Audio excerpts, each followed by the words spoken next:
You're not wearing those goggles to the doctor's office, I hope. Uh, what? And a t-shirt and jeans, Alan. They're going to think you're some kind of a ragamuffin who can't see anything. It was sometime in the 1990s, and I was home visiting my parents sometime around the holidays. My mother, who was obsessed with the way everything looked because of how it might reflect on her, had asked me if I would mind getting up early one day to drive her over to a doctor's appointment, and I said, sure. Her appointment was like at 7:30 in the morning, so I had to get up around 6:30ish or so, which was fine. And I took a shower, shaved because I know I shouldn't be unshaven, and I put on a t-shirt and jeans and my glasses, and I walked out into the living room. She was putting on full face, full beat at 6:30 in the morning like she was going to be stomping the runway. And when she saw I was wearing my glasses, she freaked. She called them goggles because she didn't like the way they looked. They weren't this style that I'm wearing now. By the way, I got these glasses on Zenni.com. I had a viewer ask me where I got them, so that's where I got them, Zenni.com. And they're not a paid endorsement, by the way. But she referred to my glasses as goggles.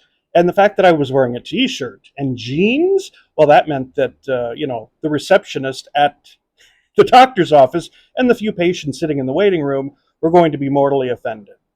Put your contact lenses in and go change that shirt. So I did one better. I put in my contact lenses, painful as that was at the time because they were hard contact lenses, the gas permeable kind. They weren't like soft. They hurt a little bit. And then I went and I had a suit with me, so I put on a full suit with tie and dress shoes and everything. So I walked back out into the living room wearing my contact lenses and my full suit. Now what are you doing? That's the opposite extreme. Now what are they going to think? I don't know, that I'm on my way to work. Lots of people wear suits to their offices.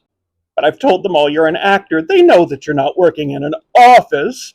Go find something in between. Now you're just being extreme to be difficult.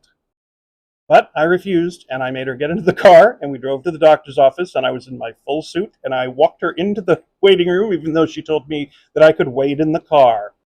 You're never going to meet a nice girl acting like this. Yeah, even though she knew I was gay, she still pulled that "you're never going to meet a nice girl" card on me. I loved her so much. She was a character, and she could be really difficult, but I loved her.